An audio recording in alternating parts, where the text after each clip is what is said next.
What's up, baseball fans? So we're going to continue on with the mock draft today, picks 11 through 20. If you did miss the first video, picks 1 through 10, you can see that video right here.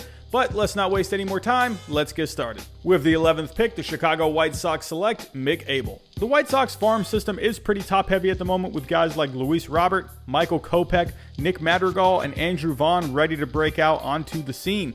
Due to this, I think the White Sox go with a high school player. Their farm system could use some more pitching, so I have them picking Mick Abel. At 6'5", he already has a Major League pitcher's frame with more room to grow. He was the 2019 Gatorade Player of the Year in Oregon, and for good reason. He has a fastball that sits 93 to 95, a tight slider that sits 82 to 86, and a decent curveball. He throws a lot of strikes and gets praise for his makeup and maturity at such a young age. With the 12th pick, the Cincinnati Reds select Jared Kelly. The two best high school pitchers will go back-to-back here, as the Reds will take Jared Kelly. At 18, 6'3", and 215 pounds, he already possesses a fastball that sits between 93 to 96, and he can hit 98, along with a fading and sinking changeup. His third pitch is a slurve, which is pretty inconsistent at the moment. In the 5-day area code showcase for draft prospects, scouts say he had the best performance they had seen in a long time, so his stock has risen. With the 13th pick, the San Francisco Giants select Heston.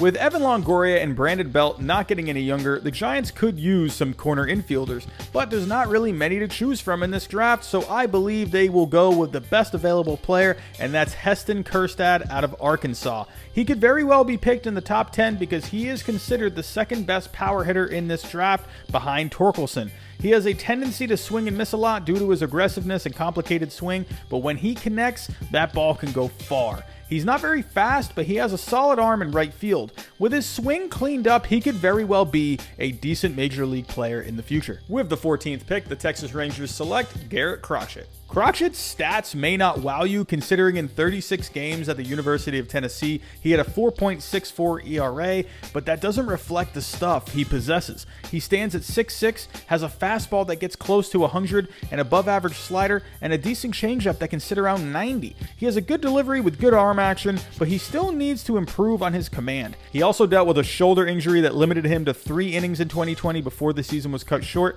but Garrett Crochet could have a future in the major leagues. With the 15th pick, the Philadelphia Phillies select Austin Hendricks. The Phillies signed Bryce Harper long-term last offseason, and they decide to draft a guy here that had comparisons to him in Austin Hendricks. Growing up about 5 hours from Citizens Bank Park and with a need for higher outfield prospects, Hendrick would be a great fit. He draws comparisons to Harper due to his aggressive swing and bat speed that generates some insane exit velocity at 105 miles an hour. He's a good athlete with a good arm, and he can play some center field, but he projects to be more of a corner outfielder.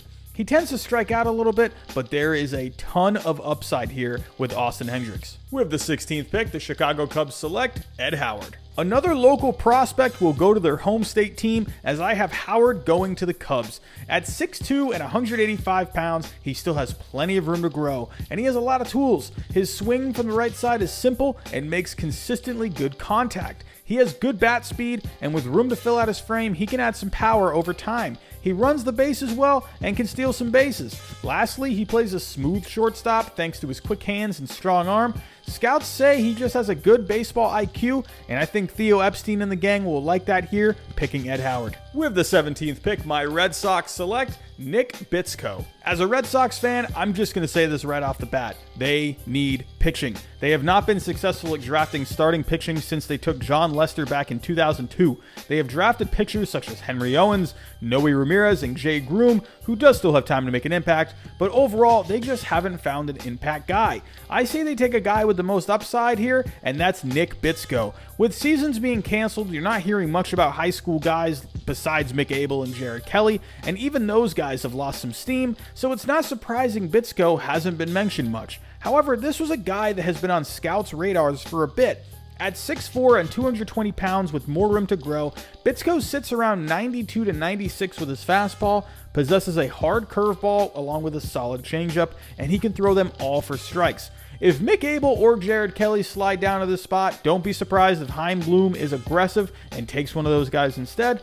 but if they do go early like I have in this mock draft, I like Bitsko in this spot. With the 18th pick, the Arizona Diamondbacks select Kade Cavalli. Cavalli has really built some steam as of late. As a freshman at Oklahoma, he actually played first base mainly, but solely focused on pitching starting in his sophomore year. He sits around 92 to 96 and can top out at 98 with a delivery that doesn't take much effort. He has a good curveball and a decent slider. He also has a changeup, but he doesn't throw it too often. He has had some injury problems in the past, can have trouble at times throwing strikes, and has a lack of deception, but he does have the upside of a top-of-the-rotation starter. With the 19th pick, the New York Mets select Robert Hassel. With the Mets in need of some outfield depth in their system, Hassel would be a great choice here. The best overall hitter out of high school, has a smooth swing and makes consistent contact, and has a good arm that topped out at 93 on the mound, which would fit well in the outfield. I think the Mets will take Robert Hassel here, who has a ton of potential. With the 20th pick, the Milwaukee Brewers select Carmen Majewski.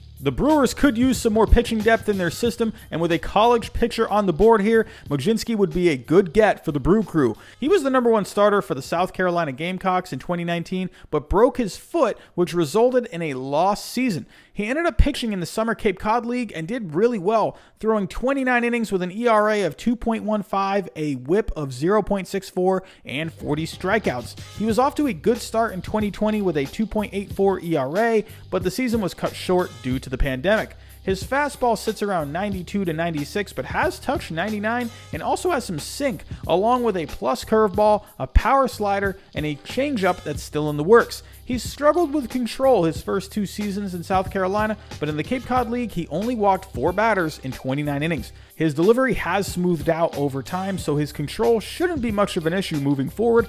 Overall, this could be a steal for the Brewers and could be the steal of the draft. So those are my picks 11 through 20. Tell me down below in the comments, what do you think? Stay tuned for next time. I will have my picks 21 through 30, but that's all I got for today. Thanks for watching. Have a good day.